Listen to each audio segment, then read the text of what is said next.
Shalom, que mon Dieu vous bénisse. J'ai dit, bénie journée dominicale. Nous sommes en train de célébrer notre dernier dimanche du mois de l'année 2025. Et je suis dans la joie d'être compté parmi les vivants. Amen. Je suis dans la joie d'être compté parmi les bénis de Dieu. Je suis dans la joie d'être compté parmi celles à qui le Seigneur a dit, nous allons traverser ensemble avec toi. Voilà pourquoi j'ai dit, sois béni et sois protégé par le sang de l'agneau au nom de Jésus-Christ. Ce matin, je suis venu avec une très bonne parole pour toi qui va te permettre de les fixer. J'ai laissé un message sur le groupe pour annoncer ce qui va arriver. Et je vous ai dit que l'année 2026 est une année que le Seigneur voudrait que ce soit sous la coupe de ce que nous appelons l'année des grands changements. Alléluia. Nous commençons un nouveau cycle parce que ce cycle que nous venons de terminer est passé, c'est un nouveau cycle que nous allons commencer. Et ce cycle commence avec la dimension de la création que le Seigneur voudrait apporter dans la vie de tout un chacun de nous. Alors, pour avoir les grandes lignes de ce qui va se passer en 2026, vous les aurez déjà dans nos canaux de distribution où nous mettons tout ce qui est essentiel pour l'avancée des enfants de Dieu. Et nous allons continuer comme ça, étape par étape, pour vous donner ce qui va arriver sur le plan global au niveau du monde, au niveau de l'Afrique, au niveau du pays et dans ce qui concerne vos vies au nom de Jésus-Christ. Mais ce matin, je suis venu aussi avec un message prophétique dans le cadre de l'enchaînement de ces mêmes messages que nous commençons, qui est le message de grand changement que le Seigneur voudrait apporter. Amen. Alors pour cela, je voudrais ensemble avec vous lire quelques passages qui vont nous permettre d'avancer au courant de cet enseignement. Nous sommes dans le livre de Ésaïe chapitre 8. Nous allons lire les 4 premiers versets et nous lirons encore Luc chapitre 1er, le verset 79e, dans le nom de Jésus-Christ.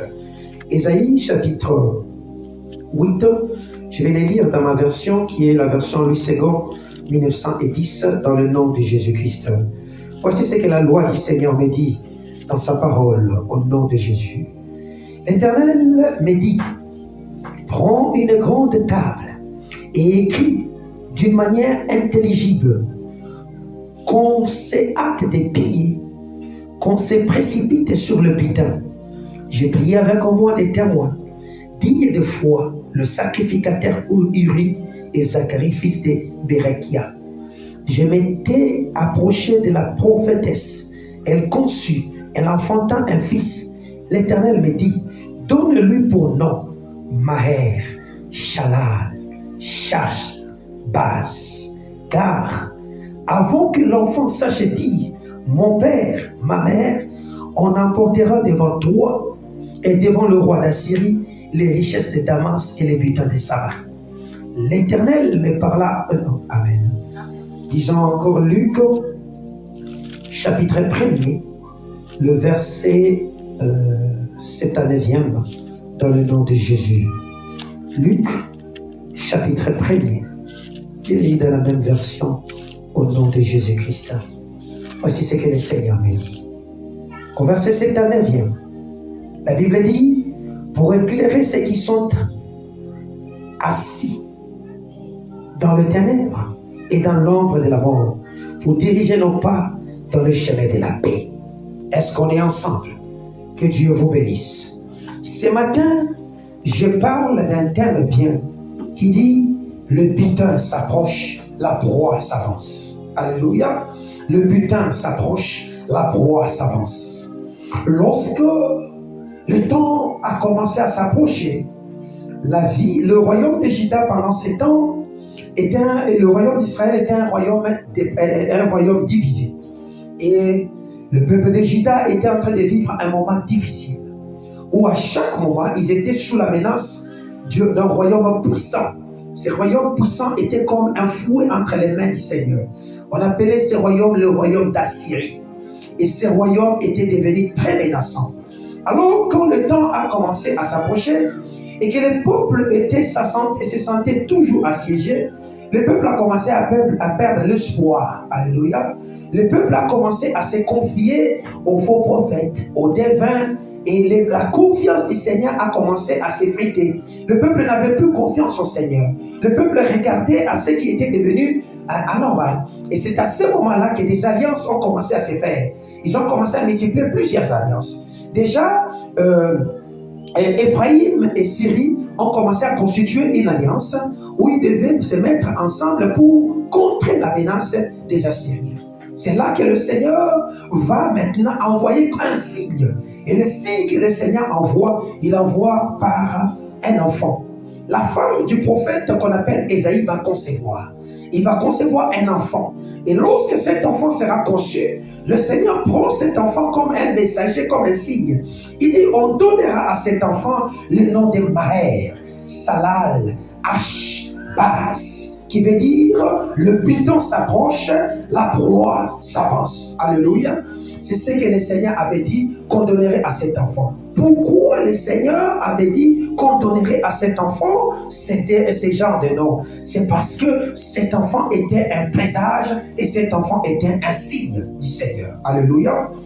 Le royaume d'Assyrie et le royaume, et quoi? La Syrie et Éphraïm s'étaient assemblés, voyant la menace, voyant comment est-ce que le royaume devait être envahi, voyant comment est-ce que le royaume sera détruit. Ils ont dit, faisons des alliances. Dieu n'aime pas des alliances. Dieu n'aime pas des alliances. C'est comme ça que le Seigneur, quand il parle dans Isaïe 30, il dit, les secours de l'Égypte n'est que vanité et bruit. Tous ces gens qui ont besoin de s'appuyer sur quelqu'un afin de trouver la force pour avancer, ils ne s'attirent que de bruit. Voilà pourquoi plusieurs alliances qu'Israël pouvait faire, malgré tout ce qu'ils étaient en train de subir contre les attaques des Assyriens, ça n'aboutissait en rien. Ce matin, je viens avec un message pour toi. Ce message que j'annonce pour toi, c'est un message d'avertissement où le Seigneur dit, alors que nous allons traverser avec toi, ne t'associe pas. Est-ce que quelqu'un peut dire avec moi, ne t'associe pas? Mais ne t'associes pas, pourquoi? Parce que si tu t'associes, c'est comme qui dirait, tu ne crois pas que le Seigneur est capable de te sortir de ces trous. Alléluia. Ne cherche pas l'appui des hommes. Ne cherche pas la confiance des hommes. Ne cherche pas le secours des hommes. Mais appuie-toi sur le roi des rois, le Seigneur des seigneurs. C'est alors que tu sortiras. Malgré la puissance et la force de l'ennemi, le plus puissant, nous l'appelons Yahweh. Alléluia. Le plus puissant, c'est Yahweh. Et c'est lui seul qui a la capacité de sortir son peuple des menaces de ses ennemis. Alors pose-moi la question. Qu'est-ce qui nous menace? Pour que nous ayons autant peur. Qu'est-ce qui nous menace? Actuellement, nous allons marcher avec vous pour avancer dans une nouvelle année qui s'appelle l'année 2026. Je l'ai dit et je l'ai annoncé pour dire que non, lorsque vous regardez très bien dans cette année 2026, vous allez voir que nous avons mis fin à un cycle et nous voulons commencer un nouveau cycle. Et le symbolisme de ce cycle, c'est le cycle de la création, où le Seigneur veut amener des grands changements, où le Seigneur dit, ne considère plus les événements passés. Voici, je vais faire quelque chose de nouveau. Ne considère plus comme quand l'ennemi venait et que tu n'avais les secours des personnes qui pouvaient venir te délivrer. Ne pense plus que comme ici, comme l'ennemi avait l'avantage sur toi, il venait, il tuait, il abattait, il arrachait, et que cette fois-ci, le Seigneur ne fera rien. Non, le Seigneur est là. Il est en train de préparer un plan pour te sortir de cette attaque de l'ennemi. Je l'annonce comme un prophète. Même si le pays, la RDC, aujourd'hui est menacé, ne pensez plus que cette situation va demeurer éternellement comme ça. Parce que le plan de Dieu n'est pas dans les alliances, ni dans les accords, mais le plan de Dieu est dans la confiance que le peuple congolais établit avec lui et il veut agir en sa faveur. Est-ce que je parle à quelqu'un? Oui, le monde peut te dire, je peux t'apporter la vie, mais le monde n'a pas la vie. La vie se trouve entre les mains d'un homme qu'on appelle Yoshua HaMashiach. La Bible me dit, il s'appelle le chemin, la vérité et la vie. Alléluia. C'est que le monde menace, les démons menacent, la chair menace, la paresse spirituelle fait quoi? Menace. La foi est en train de diminuer, c'est-à-dire nous sommes menacés par l'incrédulité. Le souci et la peur et la vie nous commencent aussi à faire quoi? À nous menacer. Au-delà de tout cela, le diable a préparé une armée de faux docteurs et de faux prophètes qui sont en train de pulluler et d'avancer avec des messages pour effrayer son peuple. Mais le Seigneur me dit, c'est de son peuple qui connaîtrait leur Dieu. agiront avec fermeté. Voici une saison où vous avez besoin d'être ferme. Malgré que les Assyriens, ce sont des peuples violents. Alléluia. On connaissait les Assyriens à cause de la violence et de la force de son armée. Alléluia. La chair est violente. Parce que quand elle commence à demander, elle demande avec violence. Le monde est violent. Quand le monde réclame, il réclame avec la violence. Vous comprenez? Et tout ce qu'il y a autour de nous, ça vient avec la violence. Mais le Seigneur dit, malgré cette violence là-bas, ayez confiance en moi parce que j'ai un plan merveilleux pour vous. Est-ce que je parle à quelqu'un? Qu'est-ce qui se passe alors? Israël, au lieu de compter sur l'Éternel, Israël commençait à compter sur le secours des païens. Israël commençait à regarder sur les yeux des païens. Israël n'avait plus confiance à Dieu. Israël était en train de regarder ailleurs. C'est ce qui a énervé le Seigneur. Le Seigneur va prendre un fouet. Et le fouet qu'il utilisait s'appelait l'Assyrie. Malgré qu'il pouvait utiliser l'Assyrie, il avait aussi un plan de destruction contre l'ennemi.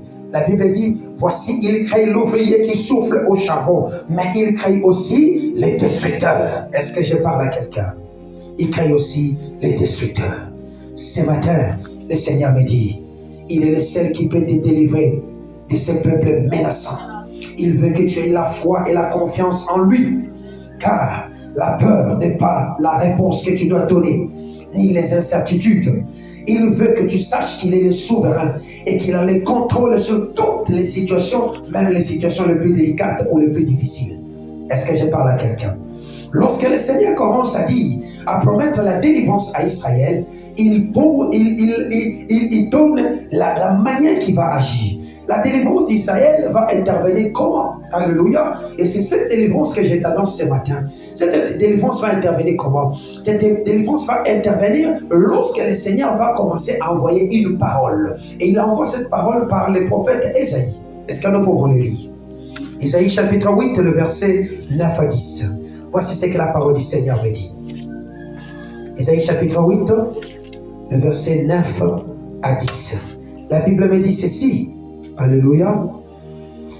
Poussez des cris de guerre, peuple, et vous serez brisés. Prêtez l'oreille, vous tous qui habitez au loin. Préparez-vous au combat, vous serez brisés. Formez des projets, ils seront anéantis. Donnez des ordres, ils seront sans effet, car Dieu est avec nous. Vous comprenez la prophétie? Malgré les complots, malgré les plans, malgré les discours macabres qu'ils étaient en train d'entendre, Ésaïe est venu rassurer les peuples en disant, sachez-le que Dieu est avec nous. Malgré qu'on a dit, l'ennemi avance, le butin s'approche, Dieu est avec nous. Lorsqu'on te dira, je vois une destruction venir en 2026, dis-lui, Dieu est avec moi. Lorsqu'on dira, je vois une grave maladie s'élever dans ton corps, Dieu est avec moi. Lorsqu'on te dira, je vois la faim envahir le monde, Dieu est avec moi. Lorsqu'on te dira, les choses vont changer, Dieu est avec moi. Pourquoi? Parce que quand la prophétie vient, elle vient corriger, elle vient consoler, elle vient apporter la vie. Voilà pourquoi il devait rebooster la confiance qui était dans le peuple. Le peuple voyait comme si Dieu n'était pas là. Le peuple était en train de voir que nous serons détruits. Le peuple était en train de se dire, ça n'ira pas. Mais le Seigneur est venu leur dire, sachez que je suis avec toi. Mais quand Dieu te dit, il est avec toi, qu'est-ce que tu dois faire? Tu dois savoir te confier en lui. Parce que lorsque tu te confies en lui, c'est alors que tu vas renouveler ta force. C'est alors que tu vas courir et tu ne te fatigueras pas. Et c'est alors que tu vas prendre ton envol pour surmonter les nuages ténébreux et voler au-dessus de tous ces nuages-là qui sont au-dessus de toi. Alléluia. Alors le Seigneur, quand il envoie cette parole, le peuple ne savait pas comment est-ce que Dieu était avec eux. Il devait comprendre, il est avec nous comment? Il est comme un vent, il est comme quoi finalement? Le Seigneur va envoyer une autre parole. Et il va définir son intervention. Il va définir comment est-ce qu'il est avec son peuple. Il dit, je suis avec toi, j'interviens dans ta vie. Est-ce que je parle à quelqu'un? En 2026, où nous partons avec toi, Dieu n'est pas seulement avec toi, mais il vient intervenir dans ta situation pour te sortir de toutes ces complications que tu es en train de traverser. Est-ce que je parle à quelqu'un? Alors il dit ceci, il va intervenir en envoyant son messager, en envoyant un ange. Est-ce que nous pouvons lire? Isaïe chapitre 37, le verset 36. Isaïe 37, le verset 36, la parole du Seigneur me dit ceci. Isaïe 37, le verset 36. La Bible me dit, au nom de Jésus, il dit, l'ange de l'Éternel est sorti et frappa dans les camps des Assyriens 185 000 hommes. Et quand on se leva le matin, voici c'était tous les corps morts. Est-ce que je parle à quelqu'un? Dieu n'a pas besoin d'intervenir avec un homme. Dieu n'a pas besoin d'un secours des États-Unis, de Londres ou de quoi que ce soit. Voilà pourquoi il t'interdit en disant ne t'associe pas. Est-ce que j'annonce comme un prophète? En 2026, Dieu dit ne t'associe pas parce qu'il est avec toi. Tu as un associé qui est plus puissant, tu as un associé qui est plus fort, tu as un associé qui a de l'avantage sur toi. C'est qu'il voit plus loin là que toi tu ne vois pas. Les secours et les alliances de ces hommes du monde vont t'empêcher de bénéficier de la grâce que le Seigneur a préparée pour toi. Hey, sache-le qu'il est avec nous. Esaïe a dit, Dieu est avec nous. Malgré vos complots, Dieu est avec nous. Malgré ce qu'on dira de toi au bureau, Dieu est avec toi. Laïka, est-ce que je parle à quelqu'un? Cette nuit-là, le Seigneur va susciter une grande armée. Et il va susciter un ange. L'unique ange qui était venu, il avait frappé en une nuit 185 000 hommes dans les camps des Assyriens. Et il s'est réveillé le matin, ils étaient tous morts. Bien-aimé, c'est que toi, quand tu seras en train de te reposer, le Seigneur sera en train de faire son travail. Quand toi, tu seras en train de te réjouir, le Seigneur sera en train de faire son travail. Alors, qu'est-ce qu'il faut faire? Quand on se confie à l'Éternel, quand on se repose sur l'Éternel, on est sous l'abri du Très-Haut. Alléluia.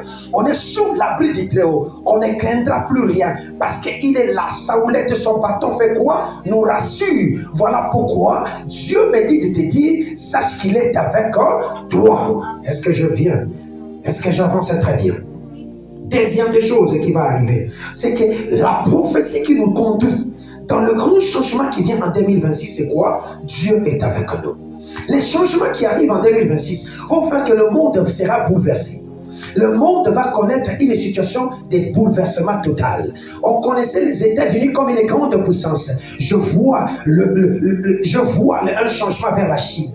La Chine va commencer à prendre le dessus sur les États-Unis. Et Donald Trump va commencer à perdre de son pouvoir. Et une grave crise va s'élever aux États-Unis très bientôt. Et il y aura des bruits et des violences aux États-Unis. Lorsque la Chine va commencer à prendre quoi? Le pouvoir. Parce qu'un nouveau cycle vient de commencer. Est-ce que je parle à quelqu'un? Je vois un nouveau cycle qui vient de commencer, où des grands hommes de ce monde, certains vont s'effacer. C'est comme en France, le français, les présidents français n'aura plus de pouvoir. Il va s'effacer. Ses alliés vont commencer à les rejeter. Il y aura des violences déjà vers la fin du premier semestre. Il y aura beaucoup de troubles en France. Écrivez, vous verrez ces choses. Beaucoup de troubles. À partir du mois de mai, juin, juillet, il y aura beaucoup de troubles. Le peuple va bousculer le président français jusqu'à vouloir l'amener à faire quoi? À vouloir abandonner. Et pendant ce temps, sa femme sera en train de tomber gravement malade. Les changements arrivent. Est-ce que je parle bien? L'aiguille de direction globale du monde est en train de basculer vers un grand changement. Et ce changement qui est en train d'arriver va faire que vous allez constater, je vois au niveau de Londres un malheur frapper au niveau de l'Angleterre. Je ne sais pas ce qui va arriver, mais un grand deuil va frapper Londres. Un grand deuil va frapper Londres en 2026. Et un bouleversement va même atteindre l'Espagne. Et la Belgique ne sera pas épargnée. À cause des scandales qui vont s'élever au niveau de la Belgique, le peuple va commencer à faire des menaces sur les dirigeants politiques de la Belgique. Voilà des changements qui arrivent. Et je vois une fissure au niveau de l'Union européenne. Le grand partenaire de l'Union européenne va commencer à menacer. Et ce partenaire s'appelle l'Allemagne. À faire quoi? À vouloir se retirer parce que le changement arrive. Allez, est-ce que je parle à quelqu'un? Et quand le changement arrive, les choses aussi commencent à avancer. Qu'est-ce qui va se passer en Afrique? C'est que les têtus de l'Afrique, je suis en train de voir l'Éternel lui-même intervenir. La troisième des choses, La prophétie qui vient dit quoi? Dieu est avec nous, n'est-ce pas? La prophétie qui vient dit quoi? Le Seigneur va libérer son ange destructeur dans les camps de nos ennemis, n'est-ce pas? Et la prophétie qui vient, c'est quoi? C'est que la maladie va frapper. Est-ce que je parle à quelqu'un? La troisième des choses, dans la délivrance que le Seigneur va apporter dans la vie de cet homme, dans ce pays qu'on appelle en Israël, pour sauver les enfants d'Israël, c'était quoi? C'est que la maladie avait frappé le roi des Assyriens. Alléluia. Qu'on appelait Senachérib. Est-ce qu'on peut le lire? 2 Rois chapitre 19, verset 35. 2 Rois chapitre 19, le verset 35. Bien-aimés, je suis en train de donner la prophétie de l'année 2019-2026. Notez très bien ce que je vous donne. Est-ce que je parle bien? 2 Rois, chapitre 19e, verset 35. Attendez. Oh, pardon, je crois, attendez.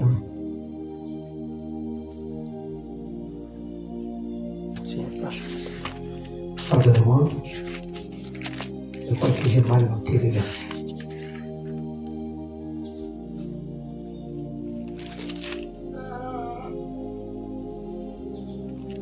Pardonnez-moi, je crois que j'ai mal noté le verset.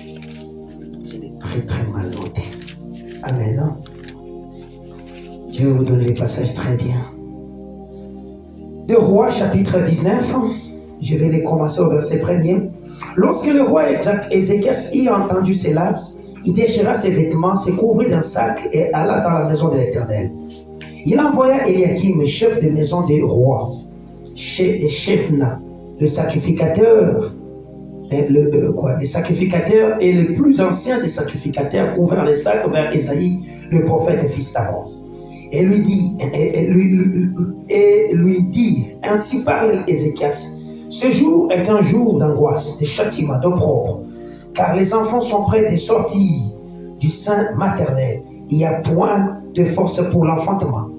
Peut-être que l'Éternel, ton Dieu, a-t-elle entendu toutes les paroles de Rabshakeh, roi d'Assyrie, son maître, a envoyé pour insulter, alléluia, pour insulter Dieu, les dieux vivants, et peut-être l'Éternel ton Dieu exercera-t-il ses châtiments à cause des paroles qu'il a entendues. Fais donc monter une prière pour les restes qui subsistent encore. Alléluia.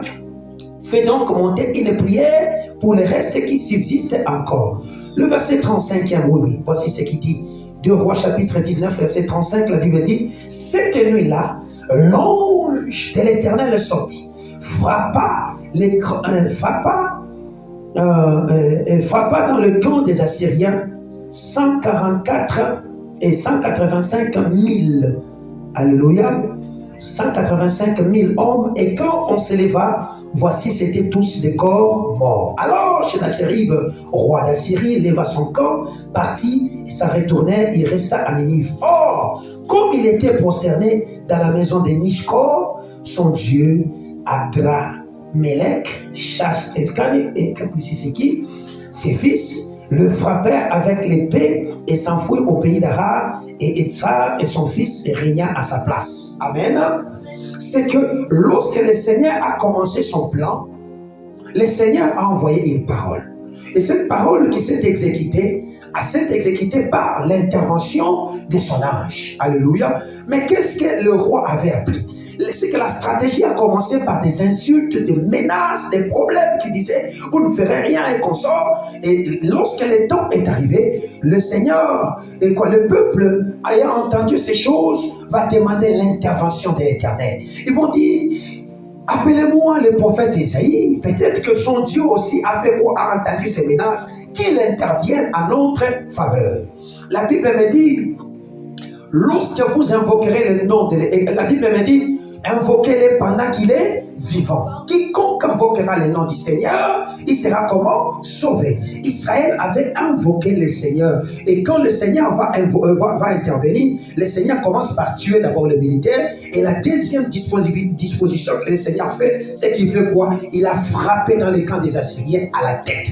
il a frappé le roi. Le roi était tombé malade. C'est comme ça que le roi a commencé à fuir pour aller se cacher dans les camps de ses ennemis. Et quand il a fui, c'était son fils qui prenait le règne. J'annonce comme un prophète. C'est que l'ennemi qui t'a menacé tellement là, ce qui va se passer dans sa vie, c'est quoi? C'est que la mort est en train de les guetter. La deuxième des choses, une grave maladie est en train de les guetter. J'annonce comme un prophète, c'est que les ennemis de ce pays sont déjà malades dans leur corps physique.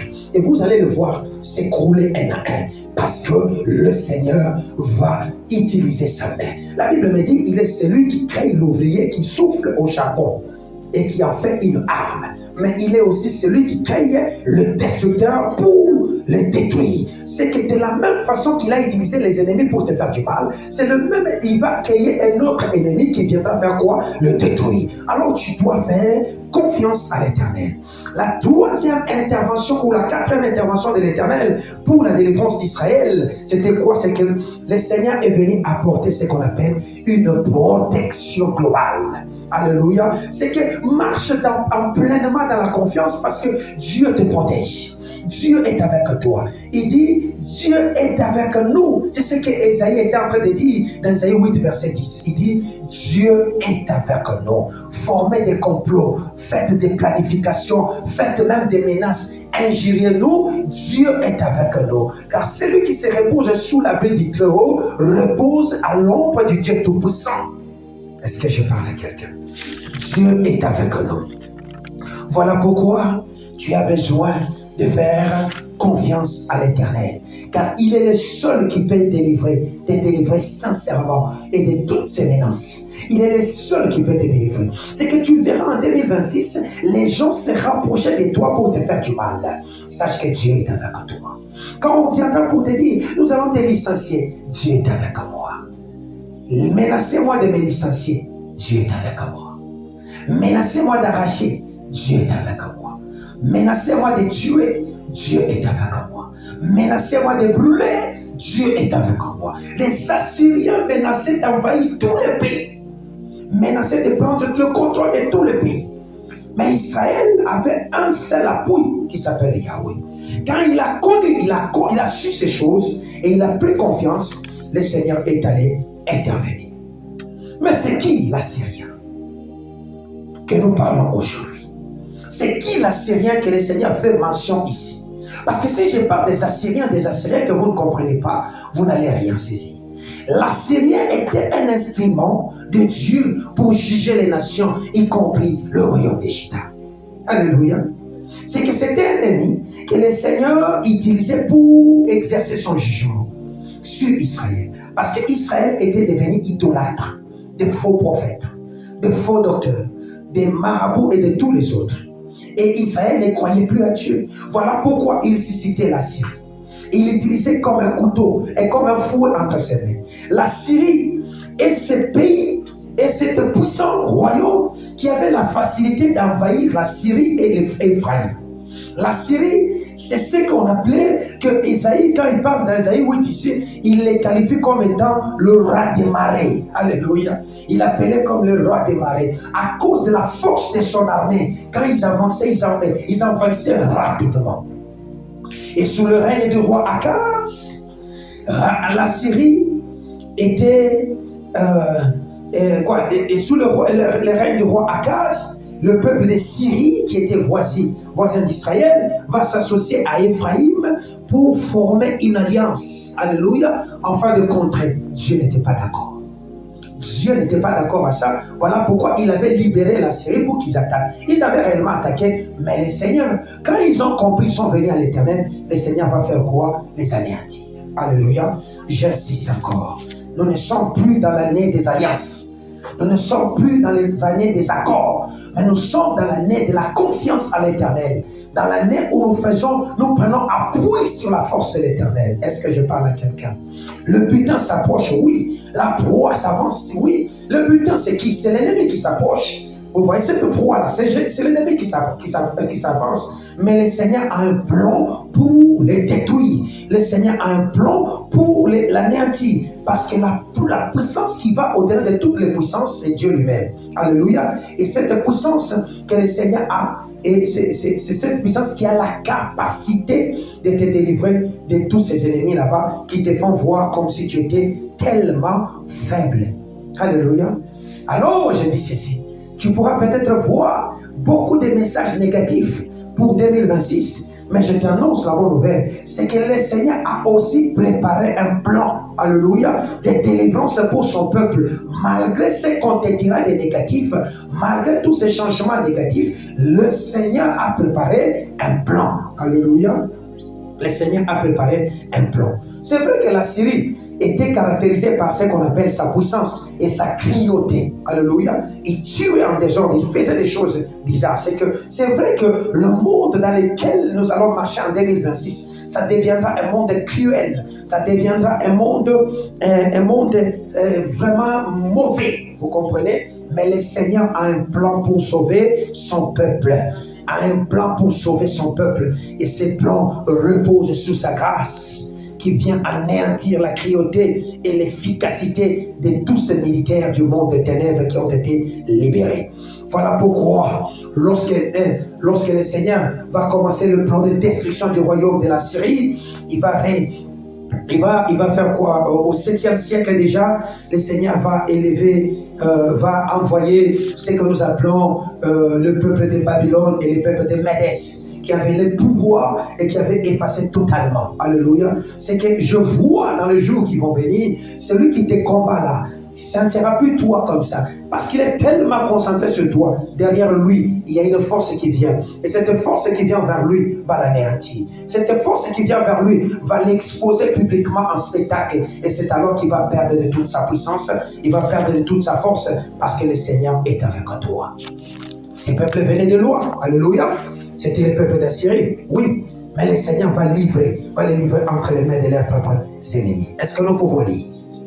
Nous lisons le psaume chapitre 68, le verset 12.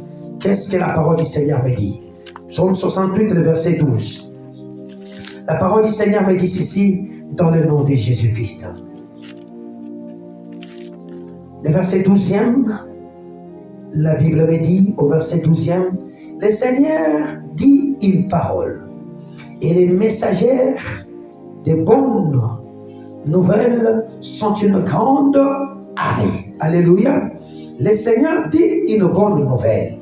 Les messagères de la bonne nouvelle sont une grande armée. Voici ce que cette parole veut me dire. C'est que le Seigneur a préparé un butin. Mais le butin qu'il a préparé, c'est pour qui? Alléluia. Parce que la Bible dit, le butin avance. Maher. Alléluia. N'est-ce pas, c'est ce qu'il a dit? Shalal, Hashbaz.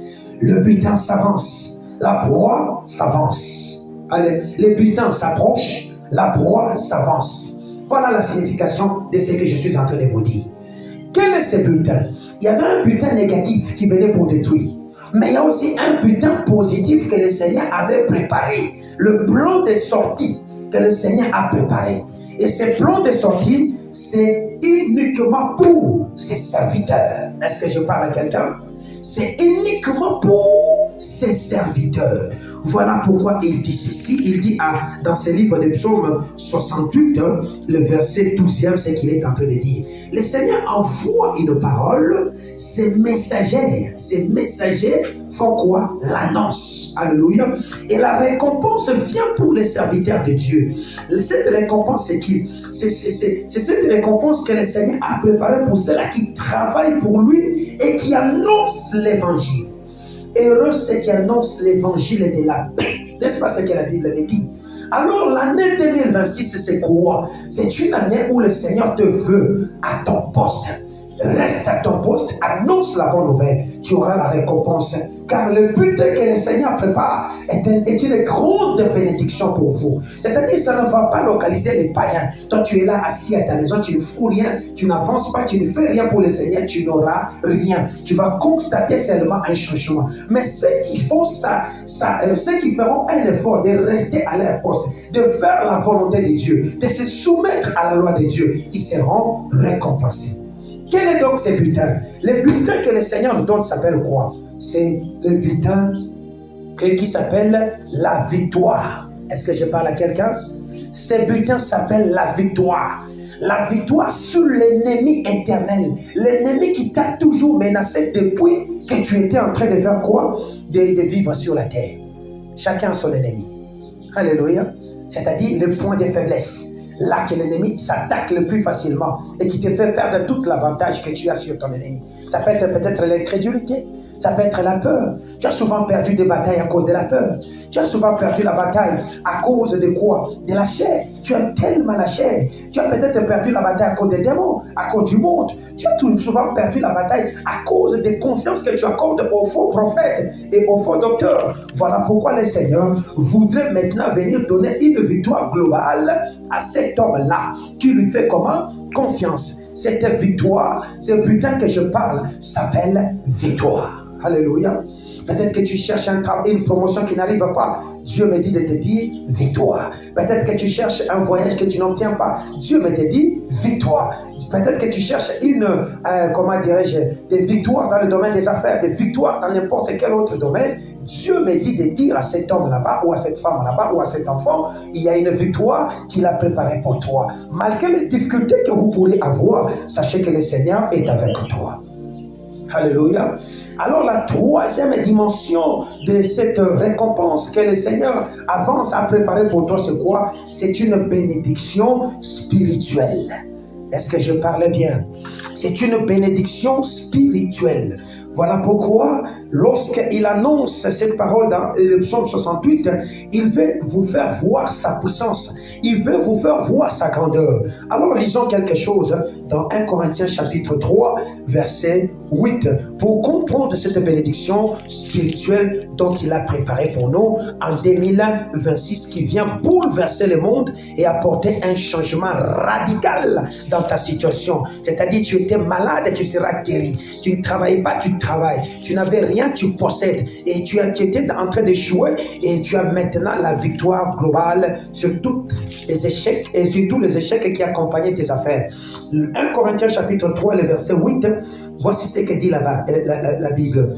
Celui qui plante et celui qui arrose sont égaux, mais chacun recevra sa propre récompense selon son travail. Alléluia. Car nous sommes ouvriers avec Dieu et vous êtes le champ de Dieu, l'édifice de Dieu.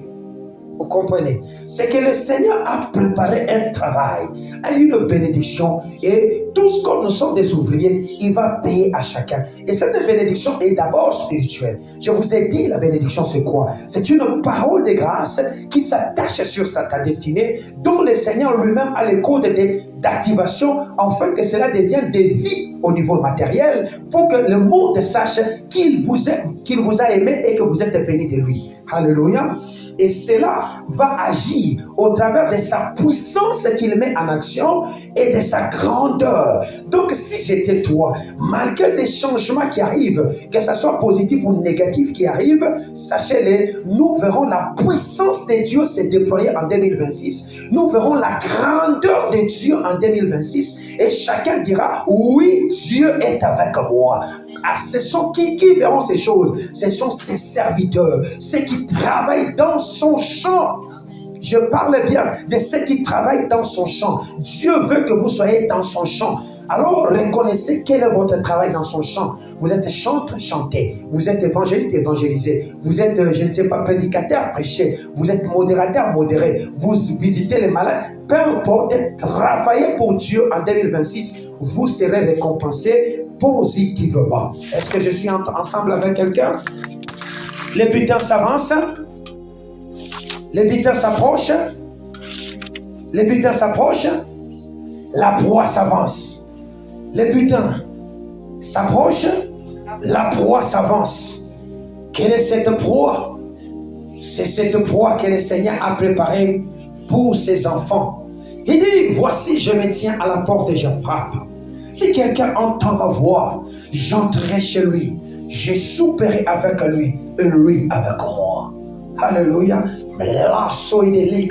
Pendant que l'ennemi est en train de s'avancer, Dieu aussi s'avance. Alléluia.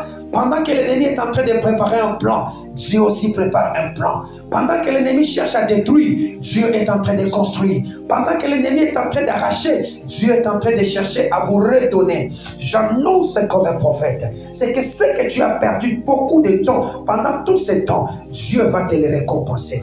Il dit ceci dans Agé, je vous récompenserai les années qu'avaient dévoré les Gélèques, les Azim, ma grande armée que j'avais libérée pour vous.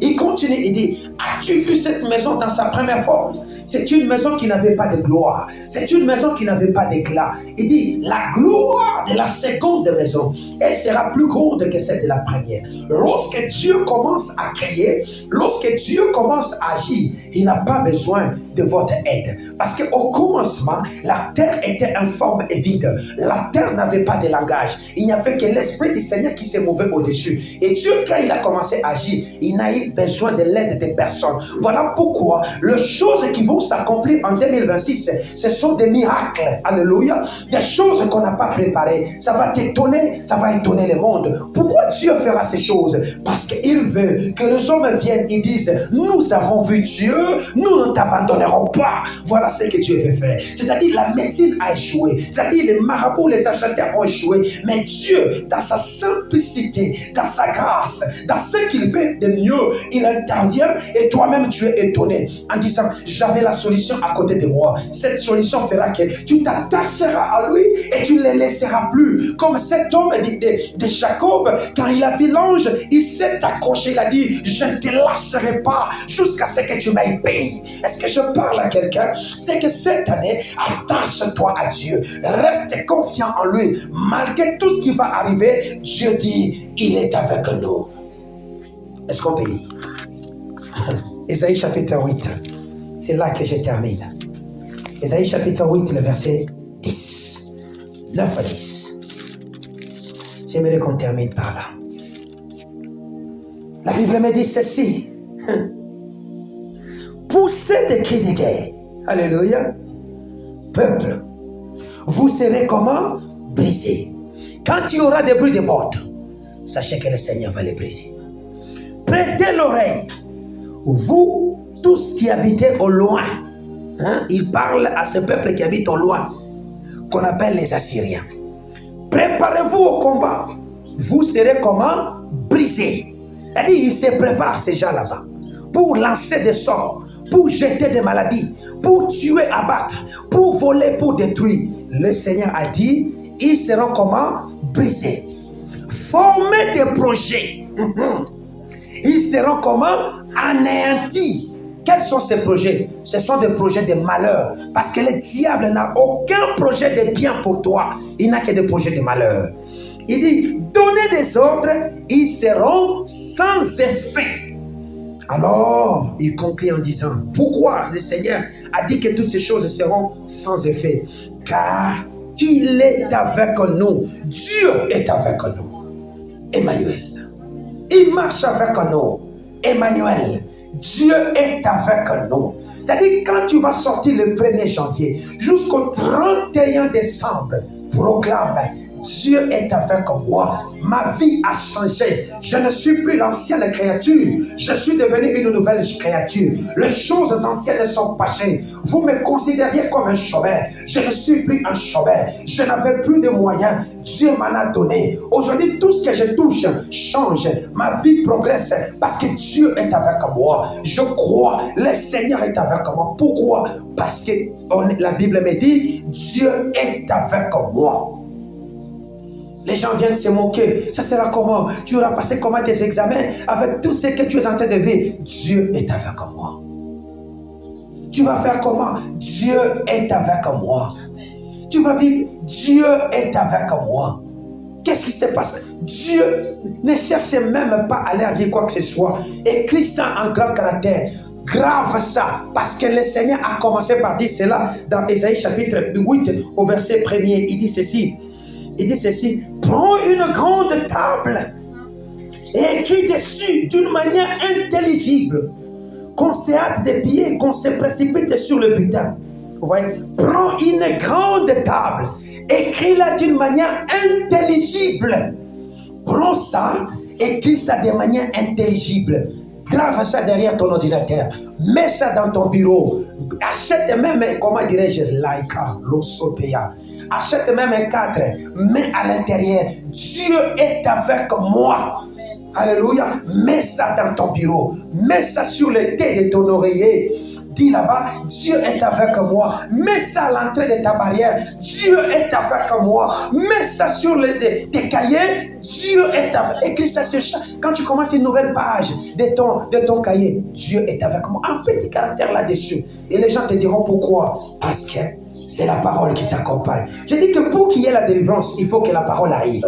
Pour qu'il y ait la délivrance, il faut qu'il y ait l'intervention de Dieu. Pour qu'il y ait la délivrance, il faut qu'il y ait la chirurgie de Dieu. C'est là qu'il va vouloir. Soit il envoie la mort, soit il envoie la maladie, soit il détruit. Alléluia. Et dans tous ces mécanismes, il faudra que tu aies la clé. Et la clé, c'est sa parole. La Bible me dit, dans leur détresse, ils criaient à l'Éternel et l'Éternel leur envoya sa parole. Je t'envoie une bonne parole, je te le donne. Dans l'année des grands changements qui arrivent, nous avons une clé qui ouvrira toutes les portes des difficultés et même qui détruira l'armée de l'ennemi. Cette parole s'appelle « Dieu est avec nous ». Est-ce que j'ai bien parlé?